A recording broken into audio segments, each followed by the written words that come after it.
কলকাতার কোস্টা বিপর্যয়ের কথা মনে করল এক নবনির্মিত ডানকুনি গোবরা টোল প্লাজার কাছে এই সেতুটি।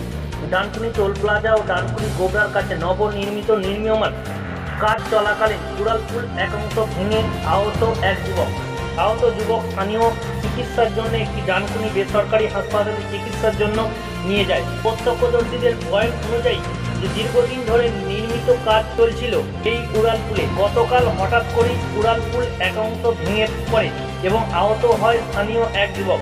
স্থানীয় মানুষের তৎপরতায় তাকে তড়িঘড়ি বেসরকারি হাসপাতালে ভর্তি করা হয়, যদিও প্রাথমিক চিকিৎসার পর তাকে ছেড়ে দেওয়া হয়। এখানে স্থানীয় মানুষের প্রশ্ন তুলছে, তাহলে নিরাপত্তা কোথায়? ডানকুনি থেকে প্রবীর বসু রিপোর্ট, হুগলি বার্তা।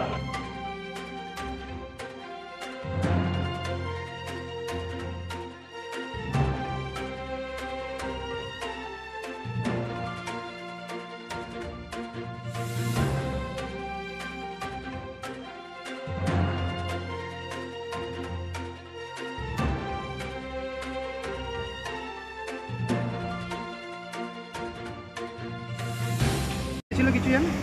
ও ঢালাই হচ্ছিল, ঢালাই হতে হতে ভেঙে পড়ে গেছে। আমি তো ছিলাম না, আমরা ঘুরে ছিলাম, এসে দেখছি ব্রিজটা ভেঙে পড়ে গেছে বলে একজন ঢাকা পড়ে গেছে, তাকে সাথে সাথে হসপিটালে নিয়ে গেছে, এখন একটু ভালো আছে।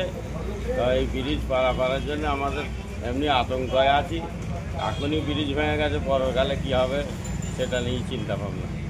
কি বলবো, এবার ধরুন রোডে কাজ করছে, কন্ট্রাক্টরাই তারাই তুলে নিয়ে যে হসপিটালে ভর্তি করেছে। আমি খবর পেয়ে গেলাম, যাওয়ার পরও ডাক্তার চিকিৎসা করে ভর্তি করে নিয়েছে। এখন কতটা খারাপ ভালো মন্দ ডাক্তাররা যতক্ষণ না রিপোর্ট দিতে পারছে ততক্ষণ আমি কিছু বলতে পারছি।